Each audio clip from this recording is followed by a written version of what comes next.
اس وقت آپ کو کراچی کے مناظر دکھا رہے ہیں جہاں پر شدید ٹریفک جام کی وجہ سے شہریوں کو مشکلات کا سامنا کرنا پڑ رہا ہے۔ کراچی میں بدترین ٹریفک جام کی وجہ سے شہری منٹوں کا سفر گھنٹوں میں طے کرنے پر مجبور ہیں۔ آپ دیکھ سکتے ہیں شہر کی کئی شاہراہوں پر بدترین ٹریفک جام ہے۔ ٹریفک کا دباؤ بڑھنے کی وجہ سے گاڑیوں کی لمبی لمبی قطاریں لگی ہوئی ہیں۔ 5 مقامات ہیں کراچی کے جہاں پر جو دھرنا دیا گیا ہے پارا چنار واقعے کے خلاف۔ احتجاج کا سلسلہ جاری ہے جس سے ٹریفک کی روانی شہر بھر میں متاثر ہو رہی ہے۔ گرو مندر سے نمائش چرنگی جانے والا جو روڈ ہے دونوں طرف سے بتایا جا رہا ہے کہ گاڑیوں کے لیے بند کر دیا گیا ہے۔ احتجاج کے باعث اطراف کی شاہراہوں پر بدترین ٹریفک جام ہے۔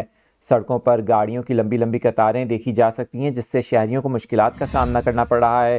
رات کے وقت میں بھی اس وقت ٹریفک جام کی اطلاعات موصول ہو رہی ہیں۔ آپ کو بتائیں کہ Guru Mandir, peoples Chowrangi, Jamshed road, jail Chowrangi اور اس کے اطراف ٹریفک کی روانی شدید متاثر ہو رہی ہے۔ اس کے علاوہ شہید ملت روڈ، سولجر بازار اور یونیورسٹی روڈ کے اطراف بھی ٹریفک جام کی اطلاعات موصول ہو رہی ہیں۔